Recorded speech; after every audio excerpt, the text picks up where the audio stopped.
Hello বন্ধুরা, আজকে নিয়ে এলাম বড়ই আচারের রেসিপি।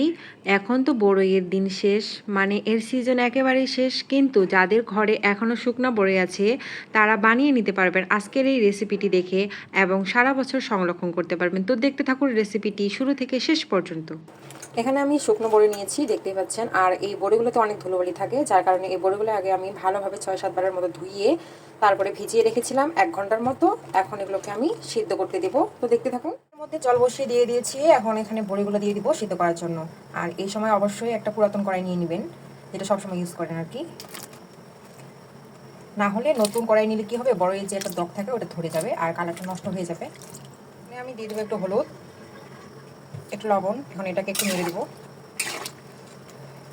ঢাকনা দিয়ে দিব, এটা সিদ্ধ হবে। বড়ি সিদ্ধ হতে হতে এবারে আসলাম মশলা তৈরিতে। তো এখানে জিরা, পাঁচফোড়ন, মেথি, কালো সর্ষে এবং ধনিয়া নিয়ে নিয়েছি। এগুলা ভালোভাবে টেলে নিয়ে তারপরে ঠান্ডা করে ব্লেন্ড করে একটি মশলা তৈরি করে নেব।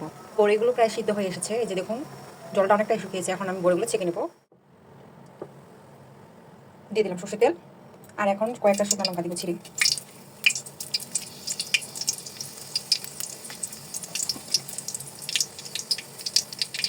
এরপরে দিয়ে দিচ্ছি তেজপাতা, দুটো সাদা এলাচ আর কালো এলাচ, আর হচ্ছে দারচিনি। এটা একটু 2 মিনিট ভেজে নেব। এগুলো দিয়ে দেবো।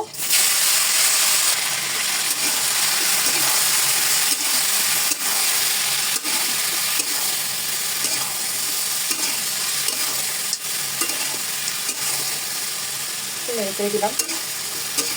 বড়ইয়ের গায়ে গায়ে যে জলটা লেগেছিল ওই জলটা এখন আমি ভালোভাবে শুকিয়ে নেব। যতক্ষণ পর্যন্ত না জলটা শুকায় ততক্ষণ পর্যন্ত নাড়তে থাকবো। এখন নিয়ে নিলাম 1 চামচ মরিচের গুঁড়ো, ভালোভাবে নাড়বো একটু।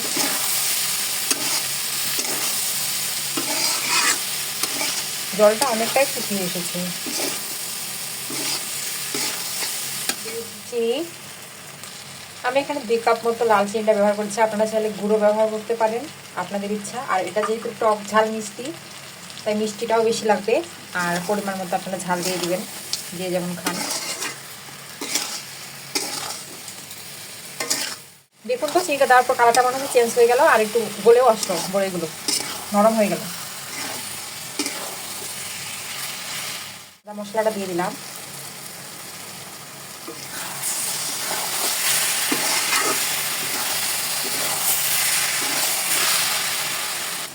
বেশি দিন সংরক্ষণ করতে চাইলে এই পর্যায়ে একটু ভিনেগার দিয়ে নেবেন। আশা করছি রেসিপিটি অনেক অনেক ভালো লেগেছে। আর যদি ভালো লেগে থাকে তো অবশ্যই লাইক, কমেন্ট এবং শেয়ার দিতে ভুলবেন না। সবাই ভালো থাকবেন, পাশেই থাকবেন। দেখা